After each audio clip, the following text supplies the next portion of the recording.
Electrostatic charge आप लोग जानते होंगे, आप लोगों ने यूज किया होगा। हम लोग जो कॉम्ब वाला एक्सपेरिमेंट या स्केल के साथ में बाल पे रब कर लिया एंड पेपर के पीसेस को डाल दिया और टच किया, वो अट्रैक्ट होता है, स्केल में आके कनेक्ट हो जाता है। So it is because of electrostatic charge. Okay, so basically it is a build of charge, है ना, on some body. We may develop electrostatic charge, हमारे अंदर भी कोई electrostatic charge develop हो सकता है। और यहाँ पे उसका क्या definition लिखा हुआ है in one line, just have a look on it. See what the electrostatic charge is. The electrostatic charge arises from a build up or deficit of free electrons in a material. okay? मतलब ये किसी surface पे buildup हो रहा है और या किसी सरफेस पे डिफिसिट है, कम है फ्री इलेक्ट्रॉन्स का किसी मटेरियल का। मतलब it develops when two object come in contact, okay, which can exert an attractive force on oppositely charged objects or repulsive force on similarly charged objects, है ना। So here two objects are required for development of such electrostatic charge. Okay, तो generally क्या होता है, जैसे human body एक है और दूसरा है आपका say you are sitting on a plastic chair. तो प्लास्टिक चेयर पे बैठे हुए हैं, it is offering you infinite resistance, okay. And जब आप उस पर बैठने के बाद पूरी देर उठेंगे and you are not grounded, आपका पैर जमीन में टच नहीं किया हुआ है, but you are wearing shoes और समथिंग लाइक दैट, तो आपके अंदर में वो चार्ज वो डेवलप हो सकता है ना। और किस वजह से डेवलप हो सकता है, say you are walking, you are having a plastic mat on in your home, आपके घर में पूरा पूरा एक प्लास्टिक मैट लगा हुआ है and you are walking on a plastic mat, आप प्लास्टिक मैट पे चल रहे हैं, उसकी वजह से आपको इलेक्ट्रोस्टैटिक चार्ज डेवलप हो सकता है आपके बॉडी में। जब झारखंड बना था तो उस समय ऐसा ही कुछ हुआ था कि हमारे राजभवन में रांची में सारी जगह प्लास्टिक मैट लगा हुआ था। तो व्हेनेवर जहाँ पे वहाँ पे लोग जो रहते थे, तो जब भी वो मूव करें, कुछ भी मटेरियल को टच करें, कोई भी अलमीरा को टच करें, फोन सेट को टच करें, उनको बहुत सॉफ्ट फील होता है ना। तो बहुत लोगों को लगा कि इलेक्ट्रिक कहीं ना कहीं से इलेक्ट्रिक लीकेज है जिसकी वजह से ऐसा हो रहा है। जब काफी उसको इन्वेस्टिगेट किया गया तो पता चला कि it is because of electrostatic charge developed on the mat. पूरा प्लास्टिक का मैट बिछा हुआ था और whole day person are moving on plastic mat, they are not getting grounded, तो उनके बॉडी में दिन भर चार्ज बिल्डअप हो रहा है। और जब ऐसे ही वो चार्ज आप कोई चीज को टच कर रहे हैं तो डिस्चार्ज हो रहा है। जब आपके अंदर में काफी चार्ज बिल्डअप हो गया, जब वो डिस्चार्ज होगा तो वो स्पार्क जैसा आप फील करेंगे एंड आपको वो शॉक जैसा फील होगा, झटके जैसा, करंट जैसा फील होगा, है ना, जब वो डिस्चार्ज होता है। तो what is good and what is not good, electrostatic charge से हमें कोई समस्या नहीं है, लेकिन समस्या उसके डिस्चार्ज होने से, है ना। व्हाई, क्या मुझे शॉक लग रहा है इसलिए बात कर रहे हैं हम लोग? No, we are talking this topic, we are discussing this topic here because electrostatic discharge is not good for computers or electronic gadgets, है ना। ये ऐसा किसी रिसर्च में कहा गया है, अभी आज मुझे मिल नहीं पाया वो मटेरियल, लेकिन मैंने भी कभी पढ़ा है ऐसा कि 20% या 10% कंपोनेंट्स ड्यूरिंग ट्रांसपोर्टेशन फेल कर जाता है ना। फेल कर जाता है मतलब क्या कंपोनेंट, तो मदरबोर्ड, रैम, और उसका फेलियर का जो मेन रीजन है it is because of electrostatic discharge, है ना।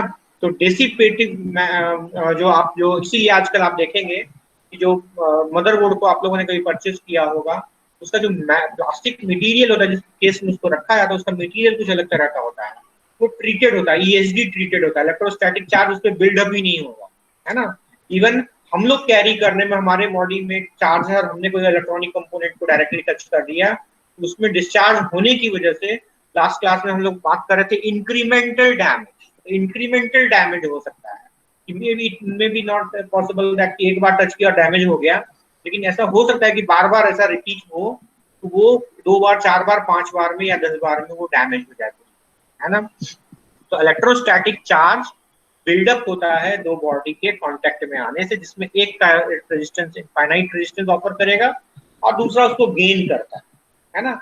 इसको हम लोग ट्राइबो इलेक्ट्रिक चार्ज भी बोलते हैं, है ना। This electrostatic charge is also known as triboelectric charge, है ना। ट्राइबो इलेक्ट्रिक चार्ज क्या है, इसको ट्राइबो इलेक्ट्रिक इफेक्ट बोलते हैं हम लोग, या चार्ज भी बोलते हैं, is a type of contact electrification. ये ऐसा चार्ज है जो कि कॉन्टैक्ट इलेक्ट्रिफिकेशन इसको कहा जा सकता है ना, on which certain materials become electrically charge, है ना, कोई मटेरियल जो है इलेक्ट्रिकली चार्ज हो जाता है after they are separated from a different material which they were in contact. Okay, तो अगर आपको इलेक्ट्रोस्टैटिक चार्ज कोई बोले तो it is because of this effect that is triboelectric effect, या कोई आपको ट्राइबोइलेक्ट्रिक इफेक्ट बोले तो आप बता सकते हैं कि ये एक ऐसा प्रोसेस है जिसमें एक मटेरियल दूसरे मटेरियल के कांटेक्ट में आया और उससे सेपरेट हुआ, तो इसकी वजह से दूसरे बॉडी में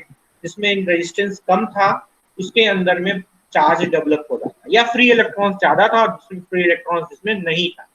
तो जो नहीं है जैसे plastic is one of the sources, would नहीं है। ओके, तो इसका जो बेस्ट ये है पॉसिबल ये है किस वजह से हो सकता है, किस पे हो सकता है, इट इज प्लास्टिक मैट्स और प्लास्टिक चेयर्स, और you are wearing sports shoes. Okay, you are wearing synthetic cloth, synthetic मतलब सिंथेटिक फाइबर होता है, फाइबर्स मतलब जो धागा बना हुआ होता है, जैसे cotton is not one of the source of electrostatic charge, उसमें डेवलप नहीं हो सकता, लेकिन प्लास्टिक टाइप का मटेरियल फाइबर का बना हुआ है अगर, तो आपको हो सकता है। वुलन क्लोथ्स है, अगर ठंडे के समय में पहनने वाला क्लोथ्स है, या प्लास्टिक मॉस्किटो नेट है, उसमें आप फील करेंगे कि आप जब टच कर रहे हैं समर सीजन में वो स्पार्क सा फील होगा, that is nothing but your electrostatic charge. यहाँ पे आगे लिखा है rubbing the two materials each with the other increases the contact between their surface and hence triboelectric hence the triboelectric effect। मतलब जैसे ही दो बॉडी आपस में रब हो रहा है, तो स्केल को रब किया हेड पे, तो वो दो मटेरियल आपस में रब हुआ, उसकी वजह से उसके अंदर में उसके सरफेस पे ये चार्ज डेवलप हो जाता है ना। तो इन्हीं सब चीजों को यहाँ पे लिया हुआ है मैंने, material it is not written by me, it is collected from different sources from internet. Obviously अभी हमारे पास भी कोई बुक्स नहीं है, it is totally based on, but material sufficient है इससे, तो इसको आप लोग पढ़ेंगे। एंड इससे हमारे अप्लायंसेस पे नेगेटिव इफेक्ट पड़ता है, जो ऑलरेडी मैंने डिस्कस किया, कंपोनेंट फेल हो सकता है, इवन बोलता है कि टेक्सटाइल इंडस्ट्री में भी थ्रेड्स ब्रेक करता है ना। खैर we are lost bothered about textile industry. Machine क्या करता है, इलेक्ट्रोस्टैटिक चार्ज की वजह से अट्रैक्ट कर लेता है, मशीन चल रहा है तो बॉडी कांटेक्ट में आ रहा है, तो क्या होगा, उसके अंदर इलेक्ट्रोस्टैटिक चार्ज बन गया, चार्ज बन गया तो अट्रैक्ट करे, क्या अट्रैक्ट हो जाएगा, तो इट विल अट्रैक्ट डस्ट को अट्रैक्ट कर लेगा, तो क्या होगा कि जो पार्ट को उसको लुब्रिकेटेड होना चाहिए, इजी मूवमेंट होना चाहिए, वहां पे डस्ट आने की वजह से वो धीरे धीरे उसका आरपीएम से 1000 होना चाहिए तो वो 800 हो जाएगा, 700 हो जाएगा, 500 हो जाएगा। तो ये नेगेटिवली इम्पैक्ट करता है हमारे डिफरेंट कंपोनेंट्स को डिस्चार्ज होने की वजह से। इवन ऐसा कहीं मैंने पढ़ा है, आज मुझे मटेरियल नहीं मिल पाया, लेकिन कहते हैं कि एक इलेक्ट्रॉनिक ऐसा क्या चीज है जिससे 30 वोल्ट का भी डिस्चार्ज हो जाए तो वो डैमेज हो जाए। और हम लोग कितना कैरी कर सकते हैं, तो हम लोग थाउजेंड्स का वोल्ट, 2000 वोल्ट भी कैरी कर सकते हैं अपने, है ना। 10 20 30 वोल्ट तो टच करेंगे, हमें पता भी नहीं चलेगा। आप लोगों ने इलेक्ट्रॉनिक्स लेबोरेटरी में वर्क किया होगा तो डीसी वोल्ट 20 डाल करके देखिए, या 220 20 volt, not 200 20 30 volt DC AC आप कुछ भी टच करके देखिए, कुछ भी आपको फील नहीं मिलेगा। फील शॉक कब होता है, व्हेन यू टच एनीथिंग, और आपके अंदर में या वहां जो सामने वाली बॉडी को आप टच कर रहे हैं वो 200 से ऊपर या 150 से ऊपर कुछ वोल्ट है, तब फील हो रहा है। So it is felt when something like 200 volt is developed in your body and you can carry it up to 2000 volt, 2000 volt भी आप कैरी कर सकते हैं। तो ऐसा अभी इलेक्ट्रॉनिक गैजेट्स है, डिवाइसेस है, आईसीज है, only discharge of 30 volt can damage that IC। तो in that case चाहे तो जस्ट टच करने से वो आपके आईसी को डैमेज कर देगा, या इंक्रीमेंटल डैमेज हो सकता है कि थोड़ा लॉस डैमेज हुआ, आपको पता नहीं चला। ओके, तो electrostatic discharge is our concern. तो हम लोग क्या कर सकते हैं कि हम लोग ये कर सकते हैं कि दो तरीका है, प्रिवेंशन एंड दूसरा है करेक्शन। प्रिवेंशन ये है कि हम बिल्डअप ही ना होने दें चार्ज को, तो बिल्डअप ना होने दें चार्ज को, उसके लिए क्या कर सकते हैं, तो then avoid such clothing, woollen clothing. अगर आप काम करने जा रहे हैं तो वुलन क्लोथ पहनिए ही नहीं आप, दूसरा क्या है कि आप अपने आप को मैट, अगर प्लास्टिक मैट्स अगर यूज कर रहे हैं, कहीं भी यूज कर रहे हैं, तो एंटी स्टैटिक स्प्रे आता है, you can use anti static spray. तो एंटी स्टैटिक स्प्रे अगर आप कर देंगे तो क्या होगा कि it will not allow buildup of electrostatic charge. जो सेम चीज आपके राजभवन में हुआ कि वहां पे इलेक्ट्रोस्टैटिक एंटी स्टैटिक स्प्रे को स्प्रे कर दिया गया, तो उससे जो भी चार्ज का बिल्डअप था वो खत्म हो गया, वो डेवलप नहीं होने देगा। ठीक है। दूसरा क्या है कि अगर आप वर्क बेंचेस, इसमें आगे कुछ पॉइंट्स लिखा हुआ है कि वर्क बेंचेस पे काम कर रहे हैं अगर आप, तो उसमें कोई प्लास्टिक मटेरियल का यूज मत कीजिए, आप स्लाइड मत कीजिए। अगर आप कैरी कर रहे हैं तो प्लास्टिक की मटेरियल में रख करके कोई कंपोनेंट को, आईसी को कैरी मत कीजिए, है ना। आप जो अर्थिंग पार्ट है, ग्राउंडेड पार्ट है आपके कंप्यूटर का, आप कंप्यूटर के अंदर, don't, it is not required when you are working on a PC, it is required when you are working inside a PC. Okay, computer पे ऊपर से काम कर रहे हैं, टाइप कर रहे हैं, उस समय इलेक्ट्रोस्टैटिक चार्ज का आपको ध्यान रखने की जरूरत उतना नहीं है। लेकिन जब आप उस पीसी को ओपन करके उसके अंदर कुछ वर्क करना चाह रहे हैं, उसके कंपोनेंट्स को टच करने जा रहे हैं, उस जगह ये एसेंशियल है कि आप ये ध्यान रखिए कि तो बिल्डअप ना होने ना, बिल्डअप हो रहा है तो डिस्चार्ज करते हैं, है ना। Before working inside a PC, what you can do, you can ground yourself, है ना, अपने आप को आप ग्राउंड कर लीजिए। कैसे ग्राउंड कर सकते हैं?